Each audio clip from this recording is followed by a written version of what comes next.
Hello दोस्तों, आज की वीडियो में हम देखने वाले हैं कंप्लीट इतिहास, जो कि प्रीवियस ईयर में पूछा गया क्वेश्चन है। जैसा कि आपको स्क्रीन पर दिख रहा होगा, बहुत अच्छे तरीके से RRB NTPC group D JE ALP tech विगत वर्षों में पूछे गए महत्वपूर्ण प्रश्नों का संकलन है।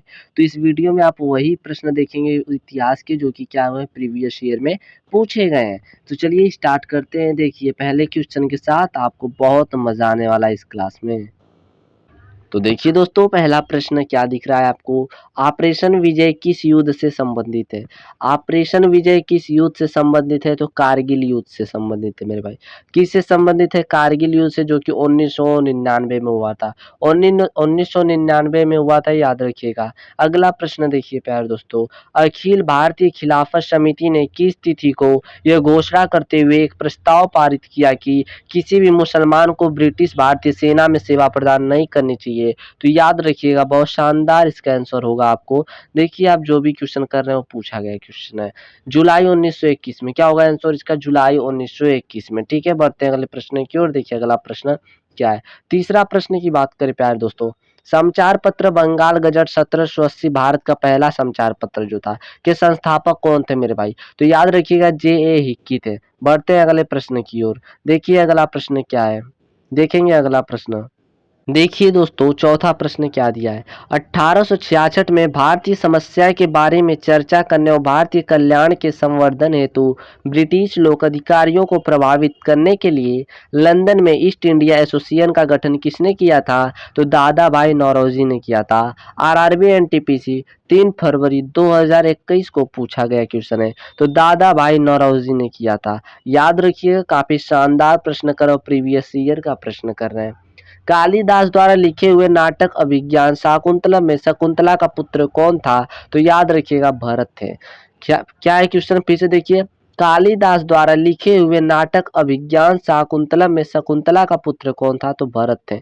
याद रखिएगा। अगला प्रश्न देखते हैं, भगवत गीता का सर्वप्रथम अंग्रेजी अनुवाद किसके द्वारा किया गया था, तो चार्ल्स विलिंकस के द्वारा। चार्ल्स विलिंकस के द्वारा, याद रखिएगा। बढ़ते अगले प्रश्न की ओर। देखिए अगला प्रश्न क्या है। लखनऊ में 1857 के विद्रोह का नेतृत्व किसने किया था, बेगम हजरत महल ने किया था मेरे भाई। बेगम हजरत महल ने किया था। उड के आदेश पत्र का संबंध किस सुधार से था, तो शिक्षा से था। याद रखिएगा, आठवां प्रश्न यहाँ पर देखिए क्या दिया है। उड के आदेश पत्र का संबंध किस सुधार से था, तो शिक्षा सुधार से था। ठीक है, बढ़ते हैं अगले प्रश्न की ओर। देखिए अगला प्रश्न यहाँ पर क्या दिया गया है। यहाँ पर 1947 से पहले भारत में 26 जनवरी को क्या कहा जाता था, तो स्वतंत्रता दिवस कहा जाता था। 26 जनवरी को क्या कहा जाता था, तो याद रखिएगा, स्वतंत्रता दिवस कहा जाता था। अगला प्रश्न देखिए क्या है। देखिए दोस्तों, इस प्रश्न को 10वां क्या है। अहमद शाह अब्दाली भारत में किस एशियाई देश से आया था, तो अफगानिस्तान से आए थे। ठीक है, याद रखिएगा, अफगानिस्तान से आए थे। किसने पहली बार यूनाइटेड नेशन शब्द का इस्तेमाल किया था, तो फ्रैंकलिन डी रूजवेल्ट ने। किसने, फ्रैंकलिन डी रूजवेल्ट ने किया था, याद रखिएगा। अगला प्रश्न देखिए क्या है आपका। भारतीय राष्ट्रीय कांग्रेस के अधिवेशन में भारतीय राष्ट्रीय गान पहली बार किस वर्ष गाया गया था, तो 1911 में गाया गया था। कब गया था मेरे भाई, 1911 में। बहुत शानदार प्रश्न है, आप समझने का प्रयास कीजिए। पुरातात्विक स्थल सुरकोटडा किस राज्य में स्थित है, तो गुजरात में स्थित है। कहाँ पर भाई, सुरकोटडा कहाँ पर स्थित है, तो गुजरात में स्थित है। अगला प्रश्न देखिए क्या है। अगला प्रश्न यहाँ पर, जो कि 14वां प्रश्न है। भारत में सिजदा प्रथा किसने शुरू की थी, तो गयासुद्दीन बलबन ने की थी। गयासुद्दीन बलबन ने सिजदा प्रथा की शुरुआत किए थे। ठीक है, चौरी चौरा कांड किस वर्ष हुआ था, तो याद रखिएगा 1922 में। 1922 में चौरी चौरा कांड हुआ था। अगला प्रश्न देखिए क्या है। अगला प्रश्न यहाँ पर बात करें तो अगला प्रश्न है 16वां। 1784 ईस्वी में यूरोपियनों द्वारा भारत में पुरातत्व संबंधी कार्य शुरू करने के साथ साथ एशियाटिक सोसाइटी या बंगाल का गठन किया गया था। इसके संस्थापक कौन थे। कौन थे मेरे भाई, तो विलियम जोन्स थे। याद रखिएगा, कौन थे, विलियम जोन्स थे। बढ़ते अगले प्रश्न की ओर। देखिए क्या अगला प्रश्न।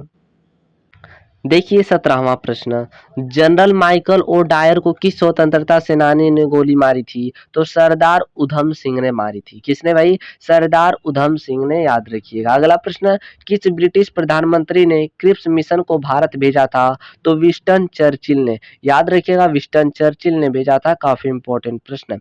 अगला प्रश्न देखते हैं यहाँ पर। अगला प्रश्न क्या है?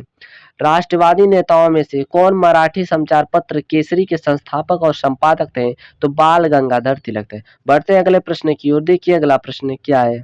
देखिए 20वां प्रश्न, मुस्लिम लीग की स्थापना कहाँ हुई थी? तो ढाका में हुई थी। या कहाँ पर? ढाका। ठीक है। अजंता गुफाओं की चित्रकारी क्या दर्शाती है? तो जातक कथाएं दर्शाती हैं। क्या दर्शाती हैं मेरे भाई? जातक कथाएं दर्शाती हैं। अगला प्रश्न देखते हैं क्या अगला प्रश्न यहाँ पर। अगला प्रश्न की बात करें, कांग्रेस पार्टी ने 26 जनवरी 1930 को के तौर पर मनाया था? क्या स्वतंत्रता दिवस के तौर पर मनाया था? याद रखिएगा। ठीक है। उज्बेकिस्तान का कौन सा यात्री 11वीं शताब्दी में भारत आया था? तो अल बरूनी था। कौन था भाई? अल बरूनी था, याद रखिएगा। अगला प्रश्न देखते हैं क्या अगला प्रश्न, ब्रिटिश ईस्ट इंडिया कंपनी का गठन किस वर्ष में किया गया? तो याद रखिएगा 1600। कब किया गया था? 1600 में। ठीक है, याद रखिएगा। अगला प्रश्न देखते हैं क्या अगला प्रश्न, 25वां प्रश्न, कांग्रेस के किस अधिवेशन में महात्मा गांधी ने अन्य नेताओं को खिलाफत के साथ साथ स्वराज के समर्थन में असहयोग आंदोलन चलाने के लिए राजी कर लिया था? तो कलकत्ता अधिवेशन में। कब? कलकत्ता अधिवेशन में। ठीक है, बढ़ते अगले प्रश्न की ओर। देखिए 26वां प्रश्न क्या है यहाँ पर। देखिए क्या है यहाँ पर, बात करें, महात्मा गांधी के नेतृत्व में असहयोग आंदोलन कब से कब तक चलाया गया? तो 1920 से 1922 तक चलाया गया था। ठीक है, कब से? 1920 से 1922 तक चलाया गया था। अगला प्रश्न देखते हैं, कौन सम्राट अकबर के शासन में राजस्व मंत्री थे? तो टोडरमल थे। कौन था मेरे भाई? टोडरमल था। अगला प्रश्न देखते हैं यहाँ पे क्या अगला प्रश्न, खालसा सेना के सैन्य कमांडर बंदा सिंह बहादुर में शहीद हुए थे किसमें? 1716 में क्या हुए थे? शहीद हो गए थे। अगला प्रश्न देखते हैं 29वां प्रश्न। देखिए क्या है, हुमायूं नामा के माध्यम से मुगल कालीन दुनिया की झलक देखने को मिलती है, यह पुस्तक किसने लिखी है? तो गुलबदन बेगम ने। कौन लिखा है भाई? गुलबदन बेगम ने, याद रखिएगा। अगला प्रश्न देखते हैं मेरे भाई क्या है, किंग जॉर्ज तृतीय ने मद्रास में उच्चतम न्यायालय की स्थापना किस वर्ष में कराई थी? तो 1800 में। कब? 1800 में। ठीक है, अगला प्रश्न, प्रसिद्ध जलियांवाला बाग किस शहर में स्थित है? तो अमृतसर में। बढ़ते हैं अगले प्रश्न की ओर। देखिए अगला प्रश्न क्या है। देखिए 32वां प्रश्न क्या दिया है, पत्थर की बनी नृत्य करते हुए पुरुष की मूर्ति नटराज किस स्थान पर पाई गई थी? तो हड़प्पा में पाई गई थी मेरे भाई। कब पाई गई थी? हड़प्पा में पाई गई थी, याद रखिएगा। किस भारत के नेपोलियन के नाम से जाना जाता है? याद रखिएगा, समुद्रगुप्त को भारत का नेपोलियन के नाम से जाना जाता है। अगला प्रश्न की बात करें मेरे भाई, देखिए क्या है, किसने अपने साम्राज्य को संगठित एवं मजबूत बनाने के लिए सिंधु घाटी से लेकर बंगाल में स्थित सोनार घाटी तक शाही सड़क का निर्माण कराया था, जिसका नाम ब्रिटिश काल के दौरान बदलकर जीटी रोड कर दिया गया था? तो शेर शाह सूरी ने। ठीक है, याद रखिएगा। बढ़ते हैं अगले प्रश्न की ओर। देखिए क्या है। देखिए 35वां प्रश्न क्या है, 1798 में कौन गवर्नर जनरल बना और कलकत्ता में अपने लिए एक विशाल महल गवर्नमेंट हाउस का निर्माण कराया? तो लॉर्ड वेलेस्ली ने। किसने?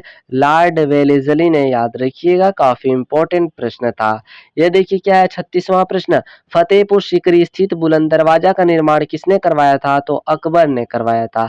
बुलंद दरवाजा का निर्माण अकबर ने कहाँ पर है? फतेहपुर सीकरी में। ठीक है, अगला प्रश्न देखिए क्या है, उस व्यक्ति का नाम बताइए जिसे 1815 में भारत का पहला सर्वेयर जनरल नियुक्त किया गया? तो कोलिन मैकेंजी है। कौन है? कोलिन मैकेंजी है, याद रखिएगा। बढ़ते हैं अगले प्रश्न की ओर। देखिए क्या अगला प्रश्न, किसकी अध्यक्षता में भारतीय राष्ट्रीय कांग्रेस ने दिसंबर 1929 को लाहौर अधिवेशन में पूर्ण स्वराज का अपना अंतिम लक्ष्य घोषित किया? जवाहरलाल नेहरू जी। ठीक है, अगला प्रश्न देखते हैं क्या है। देखिए अगला प्रश्न, स्वराज पार्टी की स्थापना किस वर्ष की गई थी? तो 1923 में की गई थी। कब की गई थी? 1923 में की गई थी। अगला प्रश्न देखिए, अशोक महान से संबंधित है, किससे संबंधित है? मौर्य वंश से संबंधित है, याद रखिएगा, मौर्य वंश से संबंधित है। अगला प्रश्न देखिए क्या है अगला प्रश्न, फ्रंटियर गादी के नाम से किसे बुलाया जाता है? तो खान अब्दुल गफ्फर खां को। ठीक है, फ्रंटियर गादी के नाम से खान अब्दुल गफ्फर खां को बुलाया जाता है। अगला प्रश्न देखेंगे प्यारे दोस्तों, 42वां। बॉम्बे डेक्कन में पहली राजस्व बंदोबस्ती का संचालन किस वर्ष हुआ था? तो 1820 में। तो उम्मीद करता हूँ ये 42 प्रश्न आपके शानदार रहे होंगे, मजा आया होगा और परीक्षा में आने के चांस ज्यादा होंगे। अगर वीडियो पसंद आया हो प्यारे दोस्तों तो एक लाइक कर दीजिएगा, और चैनल से ज्वाइन नहीं हुए तो चैनल को सब्सक्राइब कर बेल आइकॉन की घंटी को तुरंत ऑन कर लीजिए, क्योंकि आप ऐसे ही जीके जीएस के क्वेश्चन पाने के लिए हमारे वीडियो पर बने रहें। धन्यवाद, मिलते हैं फिर हम नेक्स्ट वीडियो में।